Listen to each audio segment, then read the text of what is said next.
Welcome back to the channel and welcome back to another edition of, I guess, post-fight. That's what we're going to call it now. But yeah, UFC post-fight, UFC 288, Sterling versus Cejudo. So yeah, I'm still going like mainly. Matter of fact, mainly 99.9% focus is on where I went wrong, or my wrong pick. So yeah, let's do it. So I went 8-4, 8 of 12, solid cards. So last week I bounced back from like that 3 week stretch of 500 cards, like 5-5, 6-6, 7-7. Then last week I went 6-5. So like I said, all it takes is one little that one little plus one to shift your momentum back to where you belong, and well above 500. 70%, 60, well, I'm saying 60, 70%, 80%. But yeah, anywho, so yeah, 8-4, 8 of 12, solid card.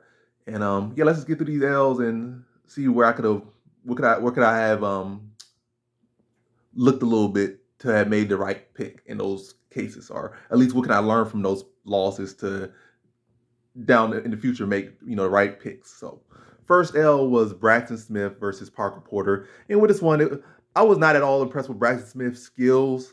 And like I said, I put him in the circus tier. Well, I don't know, meme tier, similar to what's his name? That's not Chris Curtis, but what's his name? The heavyweight Curtis. I don't know why I'm butchering his name right now, but you know what I'm talking about. The Kung Fu Panda. But I kind of put him in that same category about like, these guys been kind of winning sometimes. It's like Parker Porter's come off a knockout loss, so his skills and all that he does at least got power, and it's not like Parker Porter's some elite talent or anything like that. Even though Parker Porter is, like I said, was the better fighter, it's MMA, and it's not like he's a high level fighter. So it's like close up in the round for him to get caught by something from a little short, stocky heavyweight, just put some power on his chin, and be aggressive, turn into a slot fest, and the little shorter, faster guy with the heavier hands going to knock him out. So that's what I was kind of leaning to, but it was not at all like, oh, this is such a technical pick. It was not a technical pick. Like, oh my God, this guy's got such a great jab. He has such good head movement, got such good counters, and yeah, or he's a BJJ specialist, and this guy had no ground game. It was not like a technical pick. It was like it's heavyweight. Stuff happens. This guy has enough stuff, and this guy come up a knockout loss. And yeah, so the way the fight ended, like I said, I ain't like shook at it or nothing about it. But I would say again, something I will mention, and I will mention it time and time again, then eventually I'll stop saying it and start charging people for this intel, is that sometimes you could the ball will still go in the hoop. You don't have to pick the shooter. You just pick the method. And you would have picked KO, like you were feeling like Braxton Smith KO, you could have predicted bet KO, and it would have went in regardless. You would have made the hoop bigger, your comeback would have been less, but it's about winning more than anything. Like you can feel like, well, I bet 100 times, but I won 1 out of 100, and then I finally won $1,000 or $10,000. But how much money do you lose in the process versus you constantly winning, and then when you really truly have the intel like locked down on the pick, then that's when you go all in. And you made all your shots, or at least probably shooting 80% from the field, and then when it's actually a shutdown shot. Like I know this guy, he's a like a Mac Americani. He always get finished in the second round. This guy's real good, and he's gonna finish back on Americani in the second round. Well, he's good enough to be back on the carry, so it's going in the second round. And like you just go in, you pick that fighter by second round TKO, or if like they knockouts or second round sub, they a grappler, and like you go all in on that one. That pick will go do you crazy money. That's your you really going for it pick, but you don't go for it on people like Braxton Smith or stuff like that. You probably just pick in case like that. Just keep going with the layups, I guess, and just go KO in general, and it would have went in regardless. And then you probably bet a decent amount of money because, like I said, it ain't like Parker Porter's some submission artist.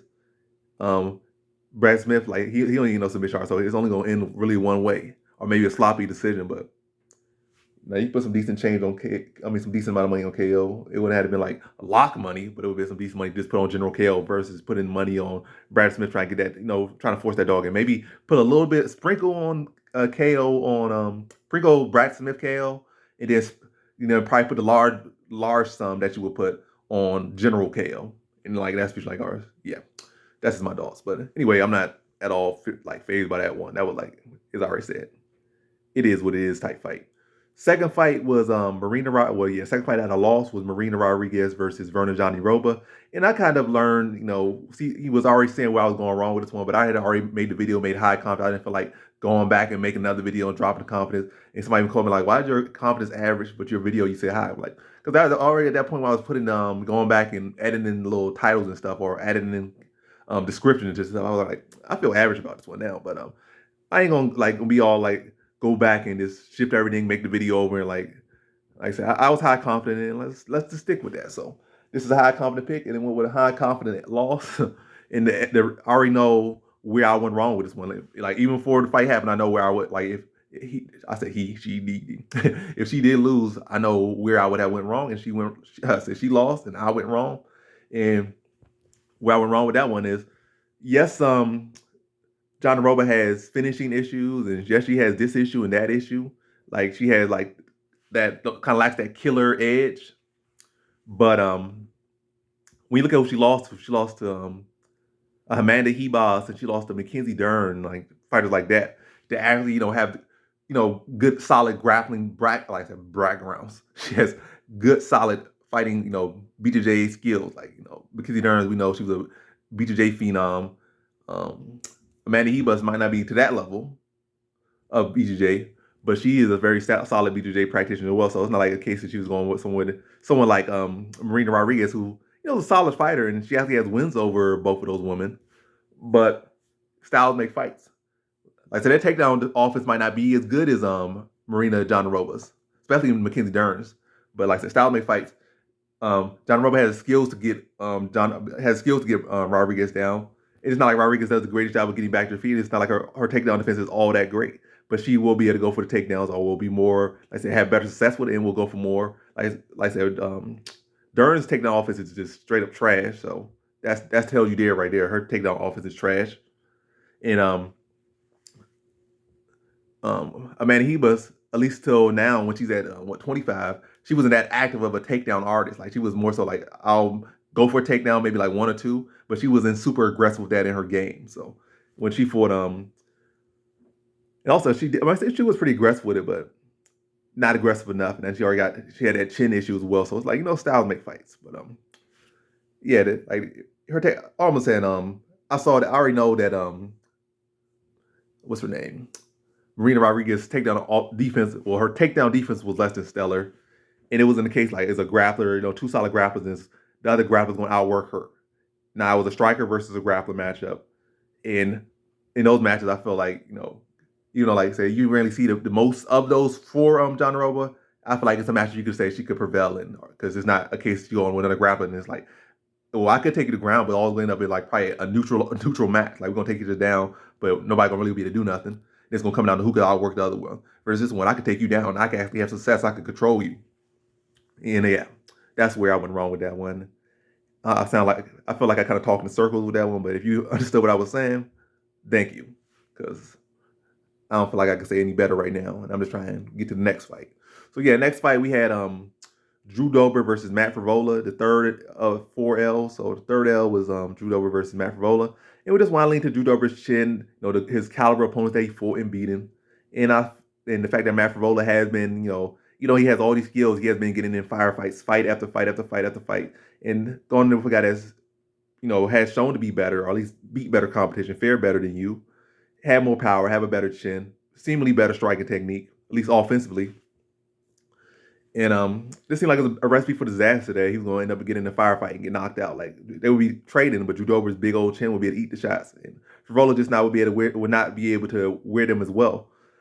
And I will say, like, this maybe from like the most broadest, not really looking into it at the fight and just saying like, well, they just sock and block her, and another guy knocked another guy out, and that would be easy on myself to say that. But I really look at the finish. It was it was similar to the Soldic fight we just saw. Well, not we didn't just see it, but I saw it. But Roberto Soldic in his last fight versus Vadim, and it was one FC card. I think like Friday, the same one Mighty Mouse was on, like where guys doing well on the offense, but he's not being defensively minded when he's throwing his shots. Like he's throwing hooks to the body and kind of dropping his hands or leaning in. Kind of similar to that for this fight. So it was a case that Favola just threw a lucky shot. He just saw the fact that Dober, I guess, was throwing shots and not, he wasn't rolling after he throwing the shots. He wasn't getting out back to distance. He was in his combination with a jab. He wasn't keep his hands up. So he wasn't doing the right defensive thing. Like his head was stationary after his combinations. He would sit right there. Matter of fact, he would lean, like come back and lean to the side. He wouldn't like roll. He wouldn't do nothing like about roll. He wouldn't do that. Or he wouldn't about get out of there, like pump the jab or nothing like that. Or stick the jab or something. It was like he wasn't doing the right stuff. So Yeah. And what he did, high guard, similar to Adesanya versus Pereira, obviously not to the same level or skills or talent or greatness, but similar thing. Like all you can say, all three of those fights had something in common where the guy who won, high guard or at least hands up and looking through the guard at the opponent, said, he's returning this way. So now when he returns this way, his head gonna return right to the spot. I'm gonna lean once he starts to go like dig to the body. I'm gonna lean to the side, lean off the center line, and catch him like a hook or something. And that's exactly what it is. So he was a smarter fighter that day, or at least he was able to take advantage of a clear defensive, offensive hole in Dober's game he was presenting in that fight and at that moment. So good win for Vola. It was not just a sloppy 50-50 exchange. He had high guard. He was being defensive. He was doing the right thing. Dober was not. So good win for Vola. It was not no luck. Dober can't feel like, well, my chin failed me or this failed me. You should never be relying on your chin to save you. You should be relying on your actual technique, your skills, and that's easy to fix. It's easy to fix that. Like you got like brittle bones and no power, and you 4 for 2 and stuff. That's like stuff you can't fix. But defensive flaws, that's stuff you could fix. You go back there, you go back to the fundamentals, you go back to the cap, you watch the fight over, you make the adjustment. You don't go back out there like, well, that was just luck. I'm gonna keep doing the same as I think I do every time. Then you'll get knocked out again, you'll get beat again, and you're not gonna ever get better. So that's an easy thing to turn back around. Maybe take some rest first, obviously, because you just got knocked out.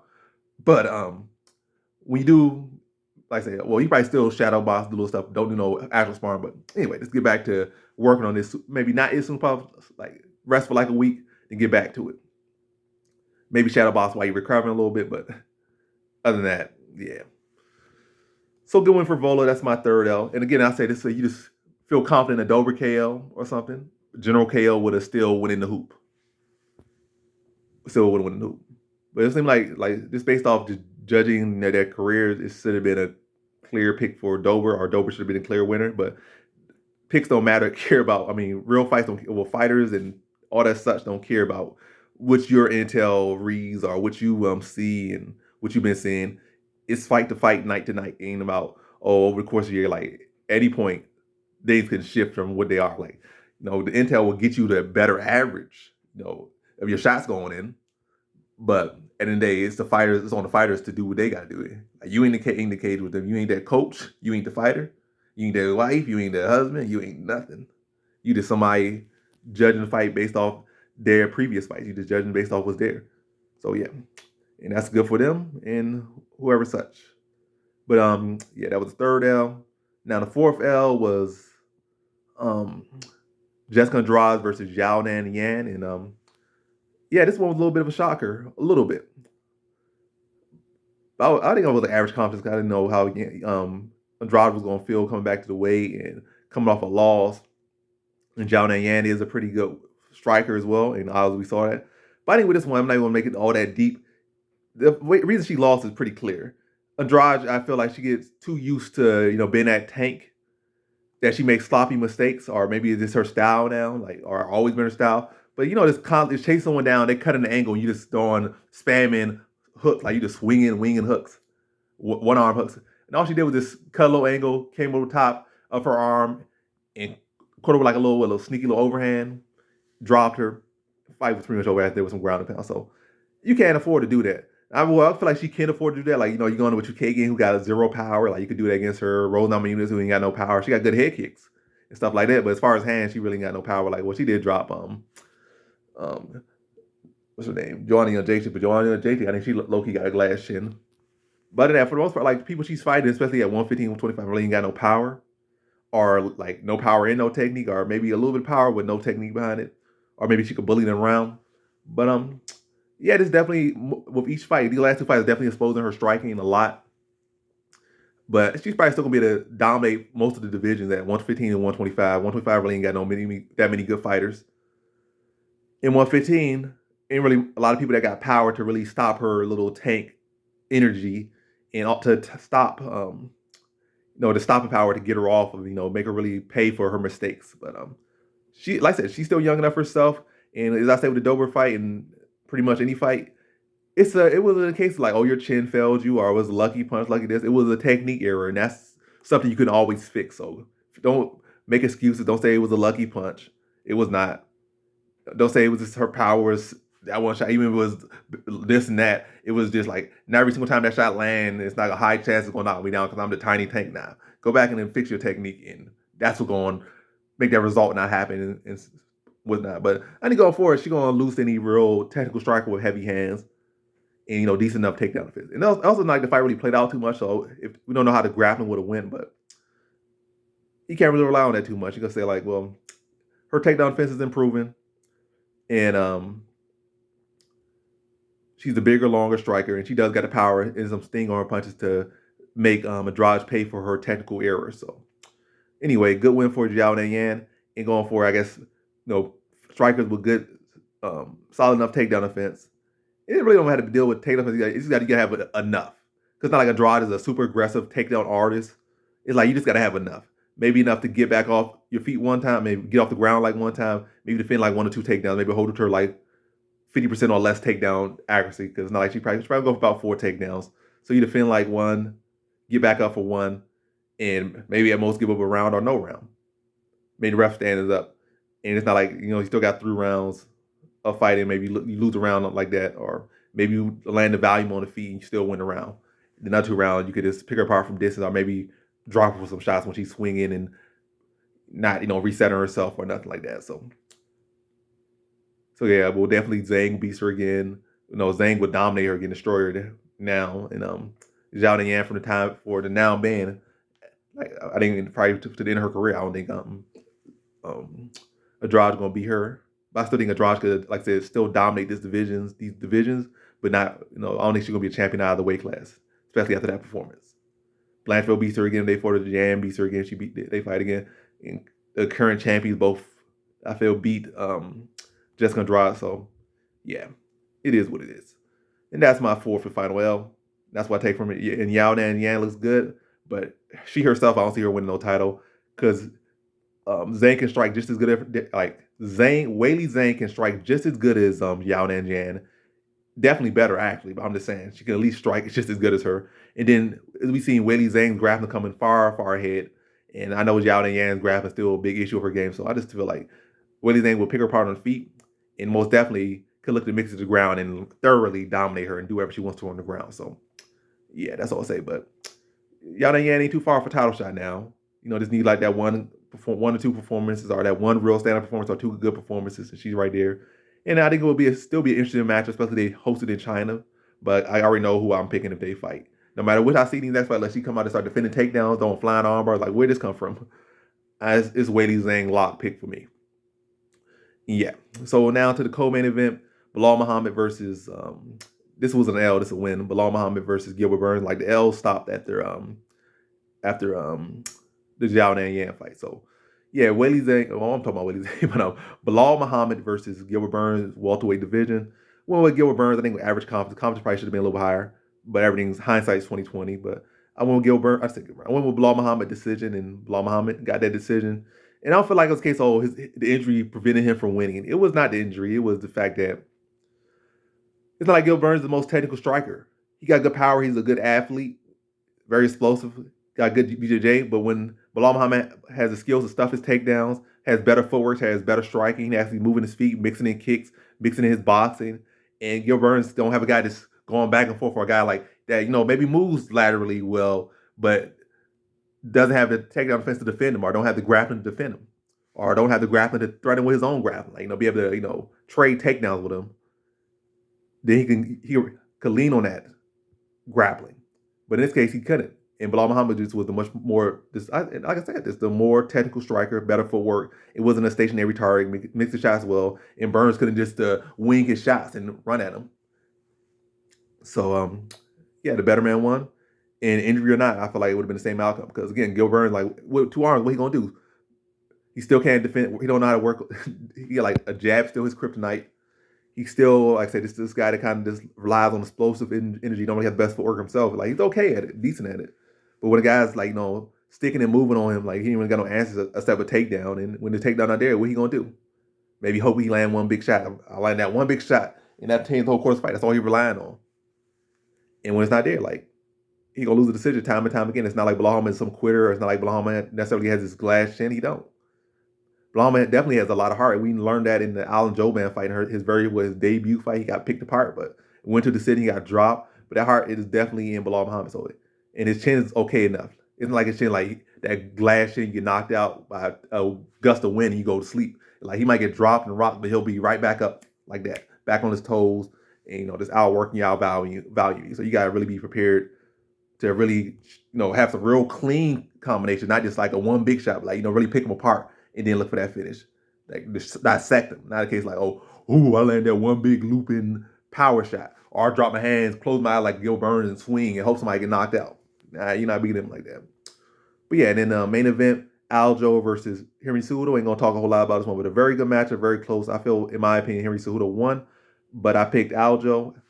Aljo won, so good for me. But like I said, I didn't really watch the full fight just yet, so I saw bits. But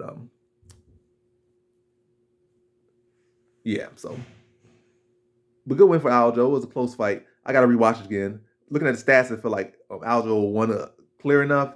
Looking at the fight, I felt like it was 2-2 going into the final match. Like I was like briefly watching. I wasn't really watching. I didn't have still not watched the full fight. I watched bits. I kind of came in at this point, watched it. Kind of came at this point, watched, left at this point.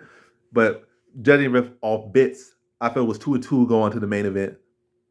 I said main event, going to the final round. And I feel like Henry Cejudo went around. I feel like that's a clear consensus that Cejudo won the fifth round by everybody's outside that one judge. But looking at stats, I feel like it looked like Aljo won like the first, third, and I think fourth. And then Cejudo won the second and fifth. But again, I got to rewatch the fight. But good win for Aljo. Like I said, I ain't gonna talk too much about it. It was a very good fight. Well, at least close fight. It wasn't all that exciting, but exciting to see like it's so close. But as far as like rewatch value and like maybe like I said, is it like a exciting fight? No, it's a technical fight where you can learn from it. But is it like, oh my gosh, it's such an exciting fight? Nah, it's not that fight. And it's okay to say some fights aren't both exciting and technical. Some fights can be definitely technical and not exciting. Maybe technical to look back and watch a slow mo and watch this clip and see how they set this up, set it up. But as far as just watching it generally, it's like, yeah, that's not exciting, and that's okay to say. Similar with that Mighty Mouse fight, the third Mariah's fight. That fight was not exciting; it was boring. But from a technical aspect, you can appreciate all that stuff. But it's okay to say it was a boring fight. This one was more exciting than that one for sure, but it still wasn't. I wouldn't say an exciting fight. Yeah, so yeah, that's that's the card right there. Going forward, I would say Aljo's. We already know O'Malley. Cejudo, I feel like he could match up with Jan well. That'd be a good fight if he would stick around. He could fight Marab. That'd be a good fight. Maybe Sanhagen. But I think his best picks, I feel like, especially smartest one I would say right now, is definitely Yan or Marab. I think Marab is probably the smartest fight for him in the best fight because Marab is like right there for a title shot. It's a good stylistic matchup for both. But definitely winnable matchup for both. It's not a case like Cejudo just a better wrestler. Now Rob got that cardio in him. He might not be as good of a wrestler, but he can. I feel like outwork anyone in the sports history pound for pound. So that's a tough matchup, but I think Cejudo's game for it. I don't know who I would lean to, but that's a very good matchup to have next if Cejudo wants to stick around. Keep himself right near a title shot. If he could beat Rob, he's right back there for a title shot. Especially if Aljamain's looking to vacate, and maybe he wins that one, and then he can fight Sanhagen for a vacant title or something like that. Or who knows. But if he wants to stick around, that's the fight for him, the Marab fight. And Marab was already in the cage after the fight, always around Aljo, so it's not that hard to make that fight. But yeah. Good night of fights for me. 8-4, 8-12, solid, stellar night. And let's keep the momentum going. And let's kill this next card. I just spit on camera like that's already show you. That's my cue to hit out. But yeah, I ain't editing that out or nothing. But good card. Again, 8-4, 8-12, solid card. That's the night. And we're gonna continue this momentum into the next card. And that's the video. Peace.